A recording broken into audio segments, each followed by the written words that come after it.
家伙，你这条命，我今天收定了。老师不能继续陪在你身旁了。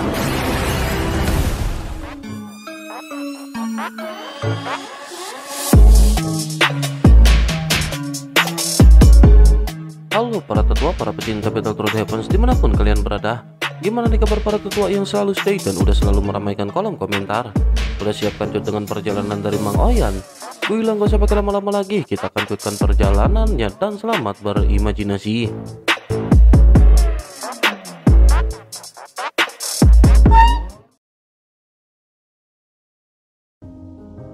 Cerita masih berkancut, tetapi sebelum kancut, Mimin mau infoin kepada tetua bahwa kekancutan dari BTTH Ranah Kaisar dan Ranah Dewa akan segera bersambung. Oleh karena itu, Mimin mau tanya ke para tetua, kira-kira apa yang para tetua pengen buat kita bahas? Tulis komentar para tetua supaya next Mimin bisa buatin polling di postingan komunitas. Cerita masih berkancut dengan pertempuran yang telah selesai dan semua orang pada saat ini berkumpul. Xiaoyan juga pada saat ini bertemu dengan sosok Dong Haiyuan dan Lei Ji. Mereka sedikit berbincang-bincang dan Dong Haiyuan pada saat ini berkata bahwa ia benar-benar tidak menyangka Xiaoyan telah menerobos keabadian para dewa. Mendengar hal tersebut, Xiaoyan dengan rendah hati segera berkata bahwa Xiaoyan hanya beruntung. Lei Ji merasa bahwa tingkat pertumbuhan Xiaoyan pada saat ini agak lambat. Sosoknya sedikit mengangguk dan berkata tentu saja itu adalah keberuntungan. Dengan keberuntungan seperti itu di dunia ini sulit bagi Xiaoyan untuk tidak bisa menjadi kuat. Jika Lei Ji jadi Xiaoyan, Lei Ji mungkin akan lebih kuat daripada Xiaoyan sekarang. Secara logika, Xiaoyan telah memiliki banyak peluang di sekitarnya. Lei Ji pada saat ini berpikir bahwa Xiaoyan saat ini telah mencapai langkah kedua keabadian para dewa, tetapi menurutnya hal tersebut masih terlalu lambat. Selanjutnya Lei Ji berkata bahwa sumber daya di alam dewa kuno sangat banyak. Jika Xiaoyan meningkat dengan kecepatan seperti ini, mungkin Lei Ji akan bisa mengejar ketertinggalan. Xiaoyan menggaruk kelapanya dan tersenyum bodoh sambil berkata jika semua senior bisa menjadi lebih kuat, tentu saja itu akan menjadi hal yang hebat bagi Senshi. Senshi sedang membutuhkan orang-orang kuat untuk membantu saat ini. Lei Ji yang merupakan teman lama Xiaoyan pada saat ini dengan terus terang segera mulai berbicara bahwa jika Xiaoyan ingin menjadikan mereka menjadi kuat untuk menjadi bawahan Xiaoyan, Lei Ji tidak menginginkannya. Lei Ji juga pada saat itu membantu Xiaoyan karena Xiaoyan tidak cukup kuat. Namun sekarang tampaknya Xiaoyan harus menyelesaikan kekacauan ini sendirian. Dong Haiyuan seketika tertawa dan berkata bahwa apa yang dikatakan oleh Lei Ji memang benar. Sementara itu Xiaoyan pada saat ini sedikit tersenyum dan menjelaskan bahwa tampaknya semuanya seperti kata pepatah. Setiap orang pasti punya tanggung jawab masing-masing dan urusan di dunia mereka yang besar.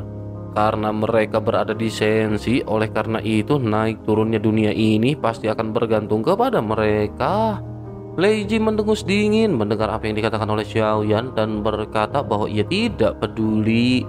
Xiaoyan pun dengan masih tersenyum berkata bahwa Xiaoyan akan membelikan mereka minuman ketika mereka santai. Xiaoyan telah berkelana antara hidup dan mati selama ratusan tahun dan Xiaoyan ingin berhenti. Namun sejujurnya Xiaoyan juga bertanya-tanya apakah Xiaoyan bisa berhenti. Melihat Xiaoyan yang pada saat ini berbicara dengan sedikit nada menyedihkan, Lei Ji sedikit tertegun. Lei Ji juga tersadar bahwa bahkan ketika bersanda pasti akan ada batasnya. Ekspresinya pada akhirnya berangsur-angsur menjadi rileks dan Lei Ji segera melambaikan tangannya. Lei Ji berkata sebaiknya mereka melupakan permasalahan ini. Namun Xiaoyan jangan melupakan perjanjiannya di mana ketika Xiaoyan sudah cukup kuat, Xiaoyan harus menghidupkan kembali klan Lei Ling miliknya. Xiaoyan tentu ingat mengenai janji ini karena Xiaoyan bukanlah orang yang tidak tahu berterima kasih. Jika suatu hari Xiaoyan benar-benar memiliki kemampuan, Xiaoyan akan memenuhi keinginan mereka. Ketika Xiaoyan tidak cukup kuat, bantuan Lei Ji selalu ada menemani Xiaoyan.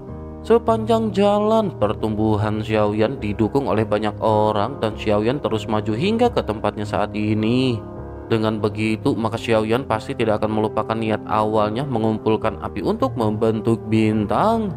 Xiaoyan pun segera menghela nafas dan berkata setelah mereka selesai di tempat ini, Xiaoyan akan kembali ke alam dewa kuno dan Xiaoyan pasti akan minum bersama dengan mereka. Dong Haiyuan tertawa dan menepuk dadanya ketika berkata bahwa saudara Xiaoyan harus memanggilnya untuk minum. Xiaoyan pada saat ini mengangguk sambil tersenyum sebelum akhirnya Xiaoyan menatap ke arah semua sosok yang tampak pemasaran. Mereka semua pemasaran dengan apa yang terjadi di tempat ini. Xiaoyan lanjut menceritakan secara garis besar apa yang telah terjadi di sana. Tentu saja Xiaoyan juga tidak menjelaskan fakta bahwa Zhang Mixi muncul dan menyamar sebagai Ye Beijing. Namun ketika Xiaoyan memikirkan hal ini dengan cermat, Xiaoyan merasa sangat ketakutan. Selama percakapan dengan kelompoknya, Xiaoyan secara tidak sadar terus-menerus mengangkat kelapanya ke arah Ye Beijing. Xiaoyan berpikir bahwa keberadaan dari sosok Zhang Mixi ini terlalu mengerikan. Zhang Mixi tidak hanya memiliki kekuatan yang dahsyat, tetapi yang jauh di luar imajinasi Xiaoyan. Ia bahkan bisa menyamar sebagai orang lain dan hal ini benar-benar sangat mencengangkan. Selain itu harus dikatakan bahwa sosok Zhang Mixi ini juga sangat pintar. Ia pasti tahu bahwa Xiaoyan tidak begitu mengenali sosok dari Ye Beijing. Oleh karena itu ketika mendekati Xiaoyan dengan menyamar sebagai Ye Beijing akan sulit bagi Xiaoyan untuk bisa membedakannya. Saat merenungkan hal ini lebih dalam, Xiaoyan merasa tampaknya ini terlalu sulit untuk dipercaya. Xiaoyan bahkan tidak dapat menemukan petunjuk apapun dalam percakapan Xiaoyan dengan Zhang Mixi di kompas. Selain itu, di atas kompas sosok Zhang Mixi tidak hanya menirupi kepribadian Ye Beijing, tetapi juga telah mengetahui banyak detail. Memikirkan hal ini, Xiaoyan pada saat ini menjadi sedikit linglung. Di tengah-tengah Xiaoyan yang tertegun akibat kelinglungannya, Lei Ji pada saat ini segera bertanya. Lei Ji bertanya apa yang sedang difikirkan oleh Xiaoyan. Xiaoyan pada saat ini bergumam dengan suara yang rendah, jika begitu permasalahannya, keberadaan dari sosok Zhang Mixi ini terlalu mengerikan. Pupil mata Xiaoyan langsung menyipit seolah-olah Xiaoyan memikirkan sesuatu yang sangat mengerikan. Xiaoyan pada saat ini bergumam bahwa dengan asumsi bahwa Ye Beijing yang berada di kompas itu adalah palsu, bagaimana mungkin ia bisa tahu bahwa Xiaoyan telah menyamar sebelumnya? Selain itu, hal yang paling luar biasa adalah bahwa konferensi dari alam dewa kekacauan juga diadakan di atas kompas. Xiaoyan juga pada saat ini kembali teringat di mana Ye Beijing membuat pernyataan mencengangkan di dalam alam dewa kekacauan. Ketika mereka membahas siapakah sosok dari Zhang Mixi, Ye Beijing dengan tegas menuduh ke arah nomor 1. Mungkinkah orang yang memasuki pertemuan di alam dewa kekacauan ini bukanlah Ye Beijing yang sesungguhnya? Mungkinkah orang ini adalah sosok Zhang Mixi yang menyamar sebagai Ye Beijing? Jika begitu permasalahannya, dengan kata lain, maka Ye Beijing adalah orang yang bertanggung jawab atas sosok dari Zhang Mixi. Semua yang terjadi pada saat ini hanyalah rencana dan itu diperankan dengan cermat oleh Zhang Mixi. Tampaknya ketika Xiaoyan memikirkan hal ini, semuanya menjadi sangat masuk akal secara emosional dan logis. Xiaoyan berpikir bahwa tampaknya Zhang Mixi ini tidak hanya ingin membiarkan Sensei dan Taixu saling bertempur, tetapi ia membimbing Xiaoyan untuk memaksakan perang terjadi dengan Taixu. Dalam perhitungannya, Xiaoyan seharusnya tidak akan dapat keluar dalam situasi seperti ini. Namun sosok dari master pembawa kehancuran ini juga jelas tampaknya salah perhitungan. Xiaoyan tidak hanya selamat, tetapi ia juga berhasil memusnahkan Zhang Mixi dan memaksanya meninggalkan topeng. Begitu memikirkan mengenai topeng ini, hal tersebut membuat segalanya menjadi semakin rumit. Ada dua kemungkinan untuk Zhang Mixi meninggalkan topeng ini di hadapan Xiaoyan. Yang pertama adalah Zhang Mixi mengundang Xiaoyan untuk menjadi sosok master penghancur. Namun kemungkinan ini tidak tinggi karena Xiaoyan sangat lemah sementara Master Penghancur sangat kuat. Selain itu, mengapa mereka harus merekrut Xiaoyan dan tidak ada niat yang jelas untuk merekrut Xiaoyan? Ada juga kemungkinan kedua di mana mereka sengaja meninggalkan bukti untuk Xiaoyan.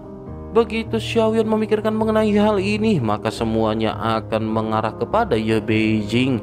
Jika hal ini terjadi, maka Xiaoyan akan berkonflik dengan Ye Beijing dan pertempuran di alam ini akan menjadi semakin seru.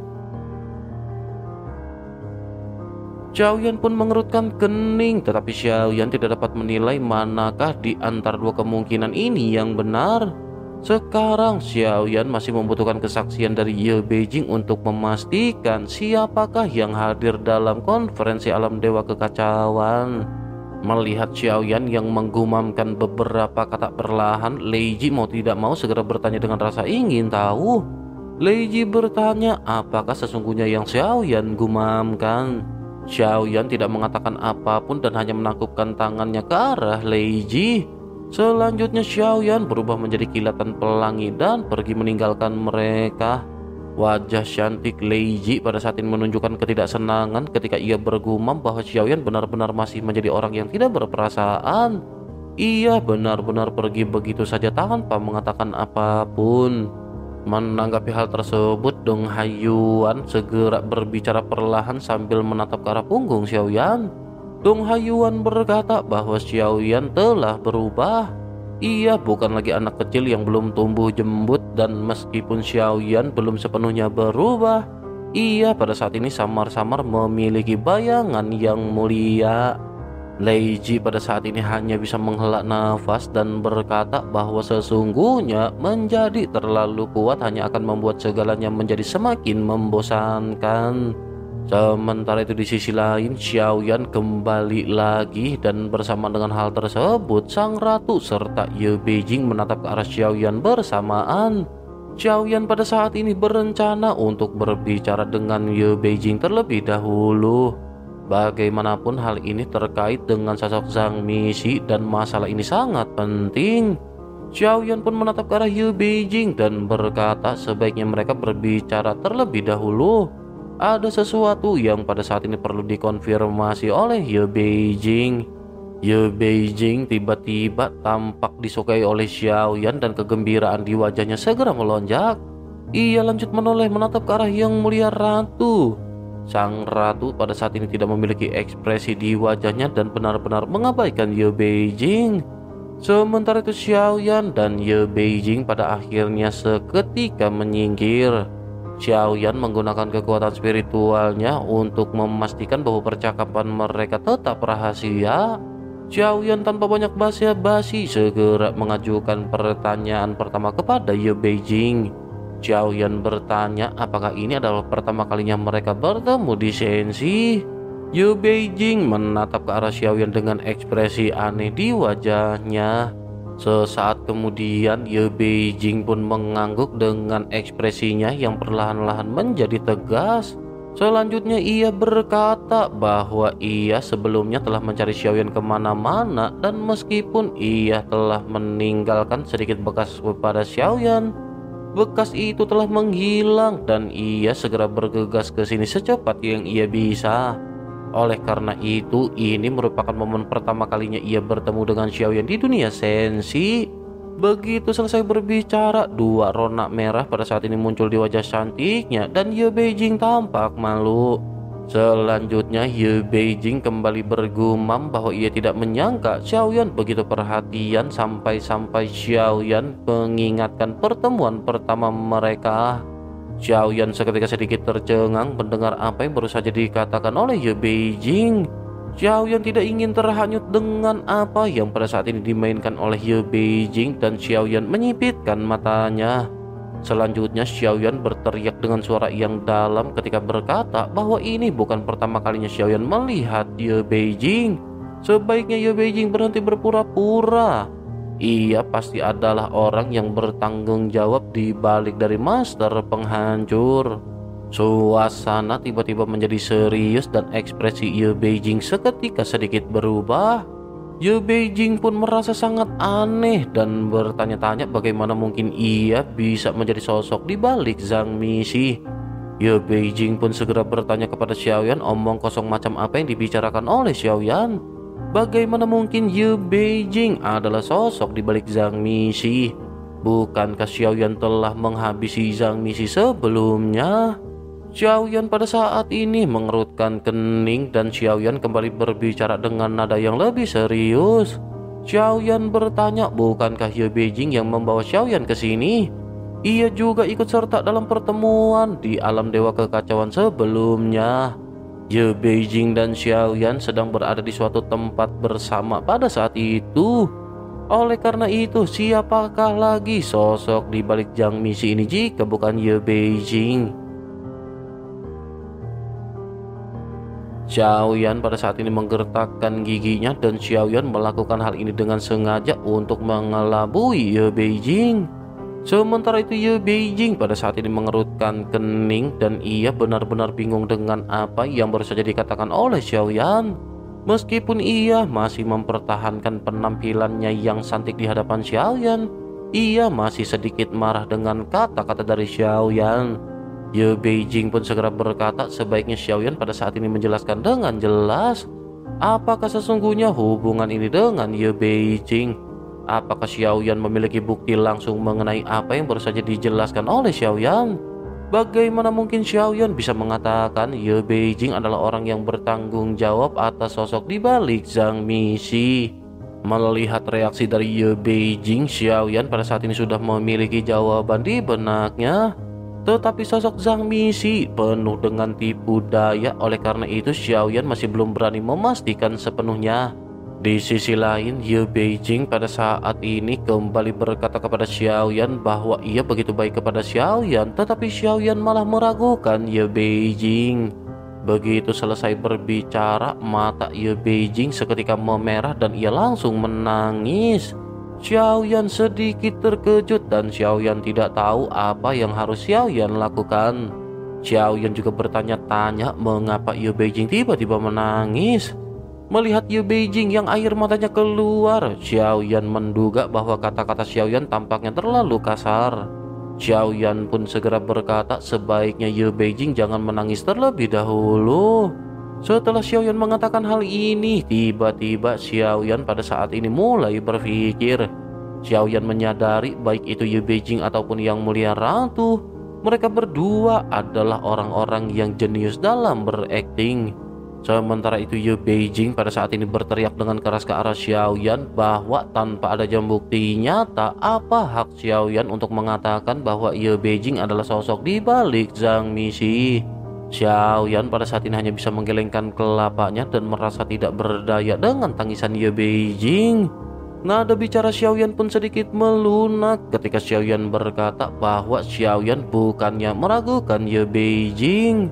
Xiaoyan juga pada saat ini ingin menanyakan beberapa pertanyaan kepada Ye Beijing dan dengan begitu mungkin Xiaoyan akan bisa menghilangkan kecurigaannya kepada Ye Beijing. Ye Beijing pun seketika terdiam dan tampak sangat bijaksana mendengar Xiaoyan yang melunak. Ye Beijing pun tampak sangat bijaksana dan berhenti menangis.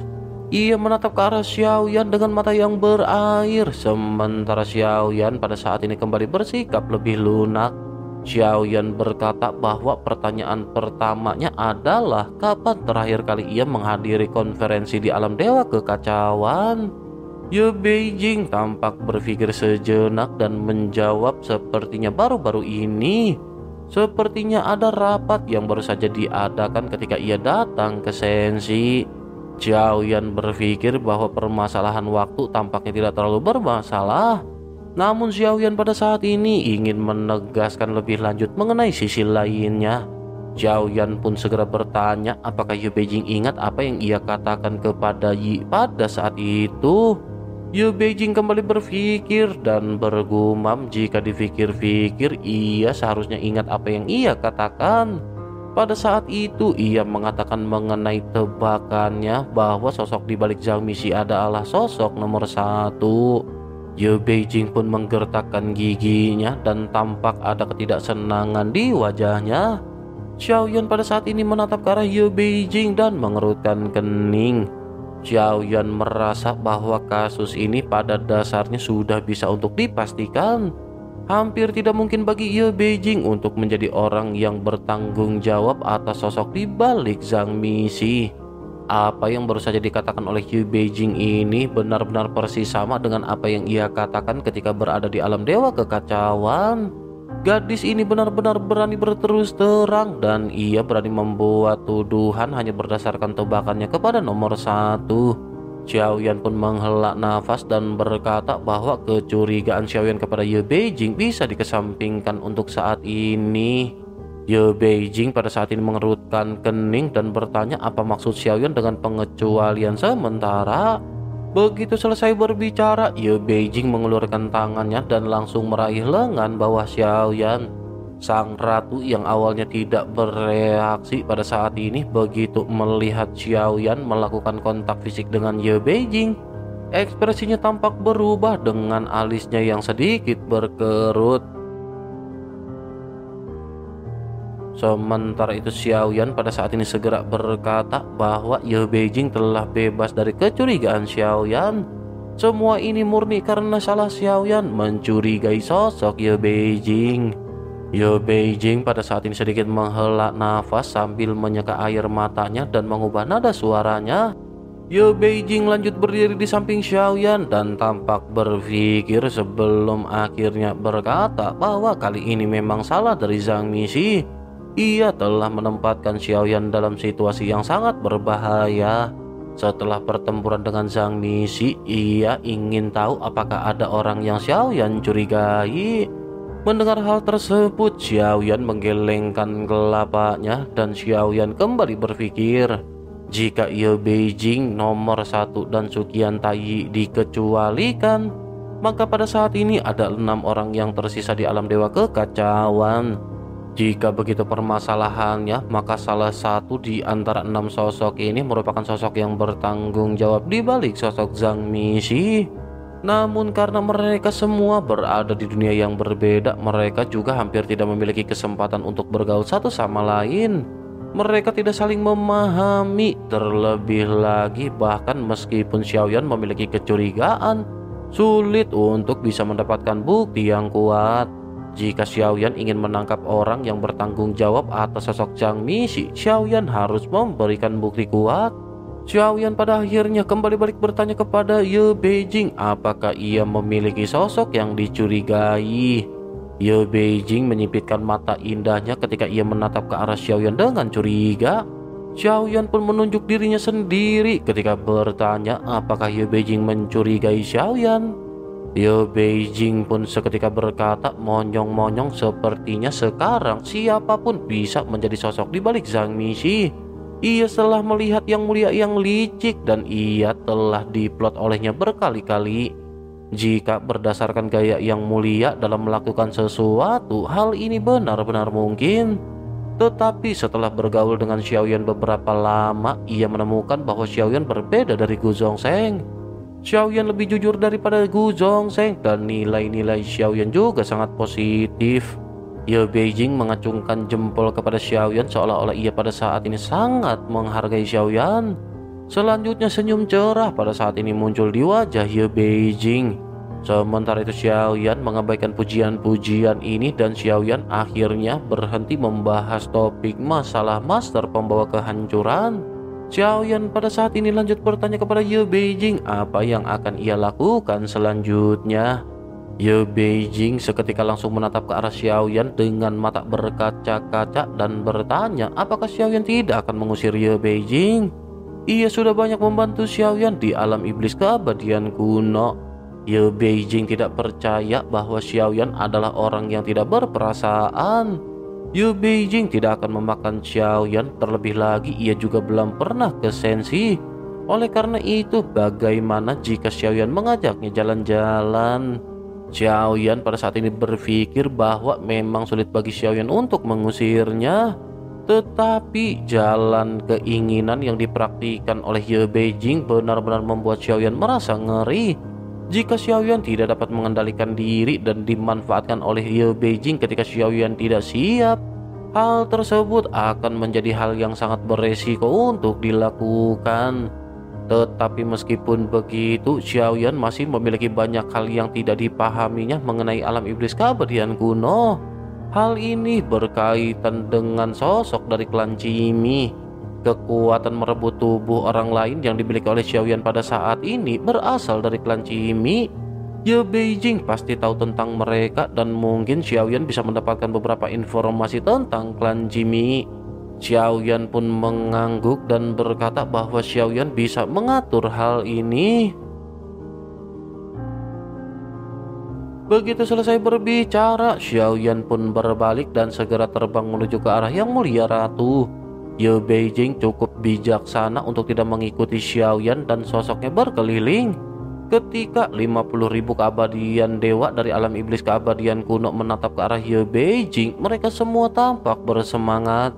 Bagi mereka, identitas Ye Beijing ini seperti penguasa tertinggi di antara para dewa. Ye Beijing merupakan eksistensi teratas di alam iblis keabadian kuno. Ia juga merupakan dewa yang dikagumi oleh para dewa keabadian di alam iblis keabadian kuno. Ye Beijing pada saat ini melambaikan tangannya ketika menyapa ke arah sosok-sosok ini. 50.000 keabadian dewa semuanya seketika tampak bersemangat dan mulai berkumpul di hadapan Ye Beijing. Sementara itu, begitu melihat hal ini, Xiaoyan hanya bisa tersenyum pahit dan berpikir bahwa Ye Beijing sesungguhnya memiliki kepribadian yang baik.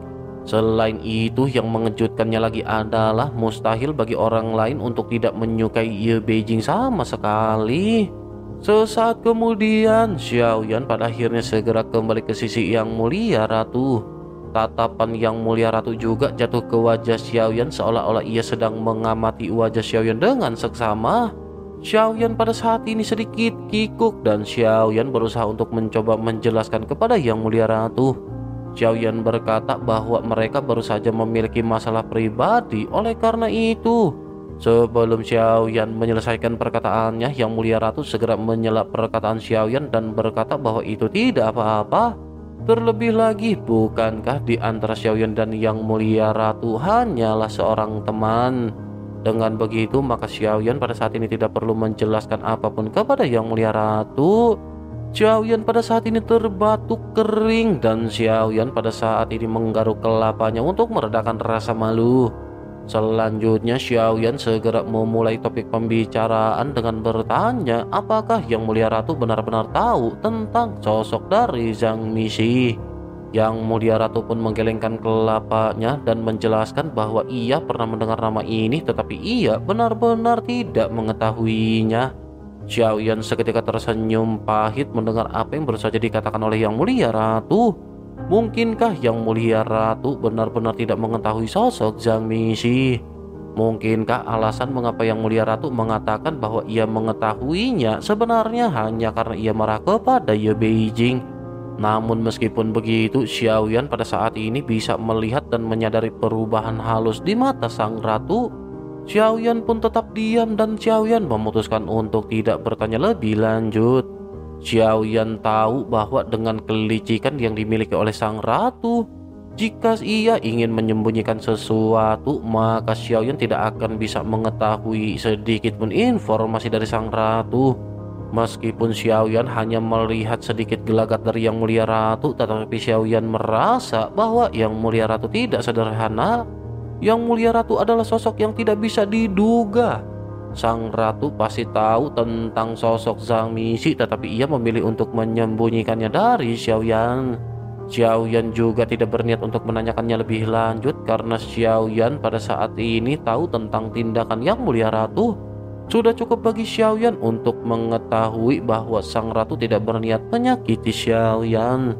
Sementara itu di sisi lain, sang ratu berkata perlahan bahwa pertempuran ini untuk sementara waktu berakhir, tetapi Shenxi tidak akan membawa kedamaian dalam waktu singkat. Meskipun Taixu ini telah disingkirkan, tetapi ada banyak orang kuat dari dunia lain yang telah muncul di Shenxi. Xiaoyan mengerutkan kening ketika Xiaoyan mendengar perkataan dari Yang Mulia Ratu. Xiaoyan segera teringat sosok budak yang telah bercampur dengan Taixu sebelumnya. Xiao Yan pun segera memberitahu kepada Yang Mulia Ratu mengenai hal ini karena bagaimanapun juga campur tangan dari sosok Buddha ini mengakibatkan perang dimulai lebih awal. Sang ratu juga pada saat ini sedikit mengangguk dan berkata bahwa sesungguhnya ada juga ajaran Buddha di Senshi, tetapi sebagian besar penganutnya adalah manusia biasa. Mereka tidak memiliki banyak prestasi dalam kultivasi, oleh karena itu ajaran Buddha ini pasti berasal dari dunia lain. Sejauh yang ia tahu, Buddha yang kuat ini juga mungkin hanya berasal di alam misterius surga barat. Xiao Yan pada saat ini begitu pemasaran dengan apa yang baru saja dikatakan oleh Yang Mulia Ratu. Xiao Yan pun lanjut bertanya apakah selain dari sang Buddha dari alam misterius surga barat, sang ratu mengetahui makhluk kuat lain dari dunia lain yang telah memasuki Senshi. Yang Mulia Ratu pada saat ini sedikit merenung sebelum akhirnya kembali menjelaskan kepada Xiao Yan bahwa sulit untuk menentukan kekuatan orang-orang kuat dari dunia lain.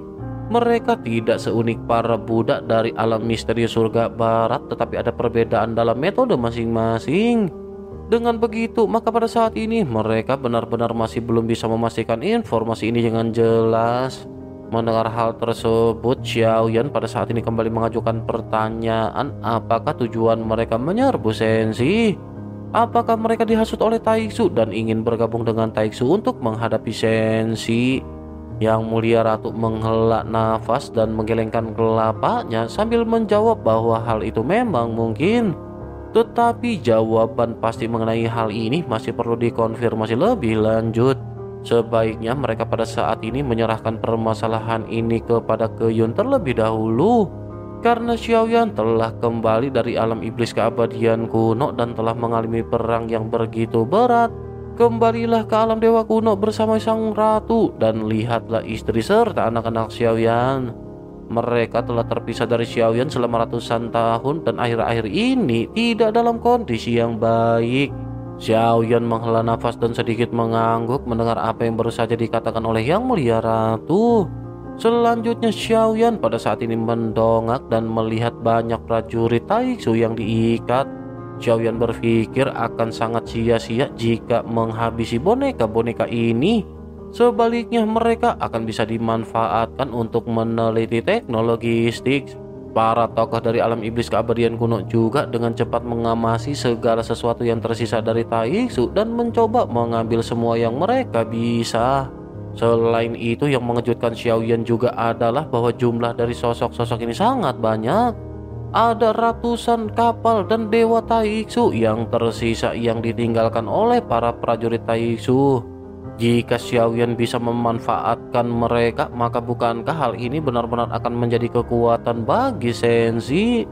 Taiksu telah meninggalkan banyak teknologi yang tidak dimiliki oleh Senshi, dan dengan cara ini Senshi tidak akan butuh waktu lama untuk menebus kekurangan teknologi Styx mereka. Sang ratu juga pada saat ini berkata perlahan bahwa jika ini diberikan kepada Ding Yue, ia pasti akan senang. Teknologi sticknya sudah lama mandek, dan jika ia bisa menciptakan Void God Armor seperti Taiksu, mungkin kekuatan tempur Senshi bisa lebih ditingkatkan lagi. Xiao Yan pun mengangguk dan Xiao Yan telah mengumpulkan banyak Void God Armor di sepanjang perjalanan. Setelah melepas segel yang ditetapkan oleh Taiksu, maka Xiao Yan akan bisa membiarkan prajurit Senshi yang kuat menggunakannya. Jika seorang keabadian kaisar menggunakannya secara alami akan menjadi beberapa kali lebih kuat.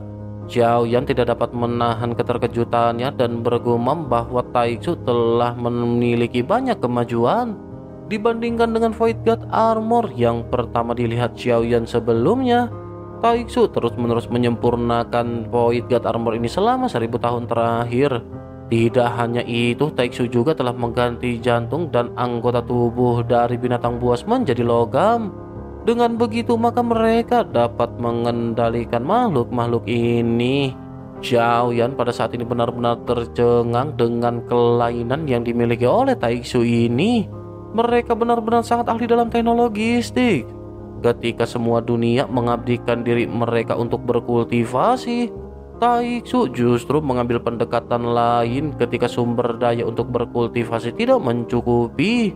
Dapat dikatakan bahwa Taiksu benar-benar sangat ahli dan cerdas dan benar-benar memiliki inovasi dalam proses kultivasi.